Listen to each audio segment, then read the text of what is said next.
नमस्कार।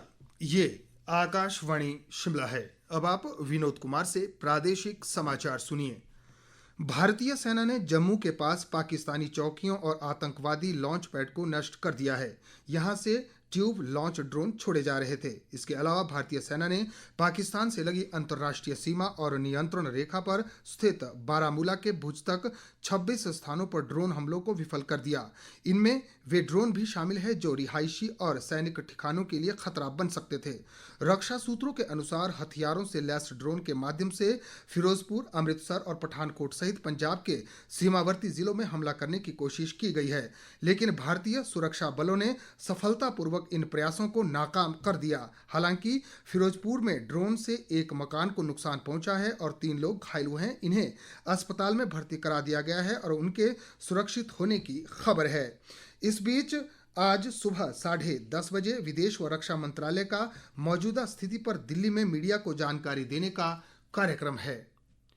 गृह मंत्रालय ने सभी राज्यों और केंद्र शासित प्रदेशों के मुख्य सचिवों व प्रशासकों को पत्र लिखकर सिविल डिफेंस नियमों के तहत आपातकालीन शक्तियां लागू करने को भी कहा है, ताकि एहतियाती उपाय प्रभावी ढंग से लागू किए जाएं।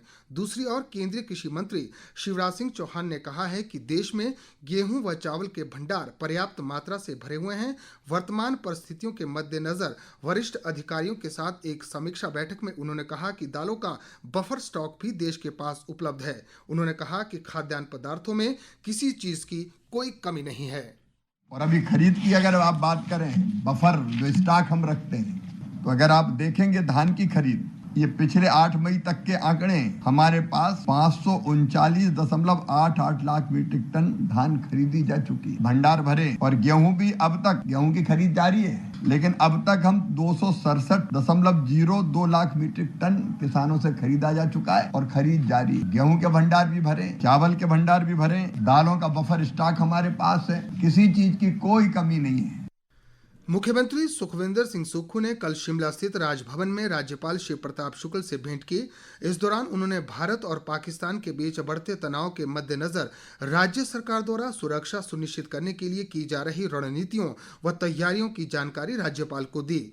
इससे पहले राज्यपाल शिव प्रताप शुक्ल ने शांति, कानून और व्यवस्था सहित सार्वजनिक सुरक्षा बनाए रखने के उद्देश्य से शिमला स्थित राजभवन में आयोजित उच्च स्तरीय बैठक में राज्य की तैयारियों की समीक्षा की। बैठक में मुख्य सचिव प्रबोध सक्सेना, अतिरिक्त मुख्य सचिव गृह ओंकार शर्मा और पुलिस महानिदेशक अतुल वर्मा मौजूद रहे।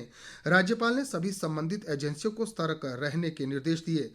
मुख्य सचिव ने राज्यपाल को अवगत करवाते हुए कहा कि मुख्यमंत्री ने सभी उपायुक्तों और पुलिस अधीक्षकों के साथ आपातकालीन तैयारियों की समीक्षा करते हुए उन्हें नियमित निगरानी, मॉक ड्रिल करने और सुरक्षित घरों की स्थापना सहित आपदा प्रबंधन उपायों की समीक्षा करने के निर्देश दिए हैं। भारतीय विमानपत्तन प्राधिकरण ने 15 मई तक देश के उत्तरी और पश्चिमी क्षेत्रों में 32 हवाई अड्डों से उड़ानें अस्थायी रूप से बंद करने की घोषणा की है। इन हवाई अड्डों में अमृतसर, चंडीगढ़, जम्मू, श्रीनगर, भुज, जामनगर, जैसलमेर, पठानकोट और अन्य शामिल है। इसके अतिरिक्त दिल्ली और मुंबई उड़ान सूचना क्षेत्रों के भीतर एयर ट्रैफिक सेवा मार्गों के 25 खंड भी इस अवधि के दौरान बंद रहेंगे। एयरलाइनों को व्यवधान कम करने के लिए वैकल्पिक मार्गों की योजना बनाने की सलाह दी गई है। अस्थायी बंद परिचालन कारणों से हैं और सुरक्षा सुनिश्चित करने के लिए संबंधित अधिकारियों के साथ समन्वय करके इनका प्रबंधन किया जाएगा।